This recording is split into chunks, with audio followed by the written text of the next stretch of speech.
যোহনের লেখা ৩য় পত্রে ১ অধ্যায়ে যা একমাত্র এবং এটি ১৫ পদ পর্যন্ত যায়। আমাদের কাছে ৪ পদ আছে, যেখানে প্রেরিত এমন কথা বলেছেন যেন স্বয়ং ঈশ্বর আমাদের এই কথা বলেছেন, আমার সন্তানগণ সত্যে চলো। ইহা শুনলে যে আনন্দ হয় ভাইরা, আর ঈশ্বরের কাছে এর চেয়ে বড় আনন্দ আর কি হতে পারে? ইহা অপেক্ষা মহত্তর আনন্দ আমার নাই।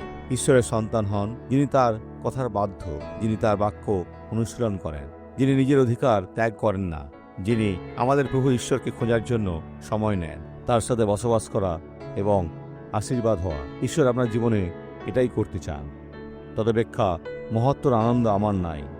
আপনি ঈশ্বরের কাছে আনন্দ বয়ে আনবেন। আমার সন্তানগণ সত্যি চলো।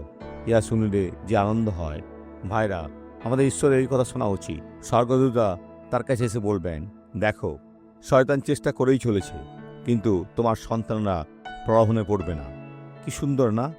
আমরা এখন প্রার্থনা করি। পিতা, আমাদের সত্যে চলার শক্তি দাও, যাতে আমরা আপনাকে এই মহান আনন্দ, এই মহান তৃপ্তি দিতে পারি, যা আমাদের তুচ্ছ করে দেখে বলতে হবে, এটা আমার সন্তান এবং আমি তাদের অনেক আশীর্বাদ করব। আমাদের আশীর্বাদ পাঠান প্রভু, যাতে আমরা সুসমাচার প্রচার করতে পারি। মানুষকে শিক্ষা দিন এবং একটি উদাহরণস্বরূপ করুন। প্রভু, আমি এখন এই ব্যক্তির জীবনে শয়তানের প্রতিটি ক্রিয়াকে পঙ্গু করে দিচ্ছি এবং বলছি, তুমি শয়তান, তোমার ক্ষতিকর শক্তি, অসুস্থতা, দুর্দশা এবং প্রলোভন নিয়ে চলে যাও যিশুর নামে।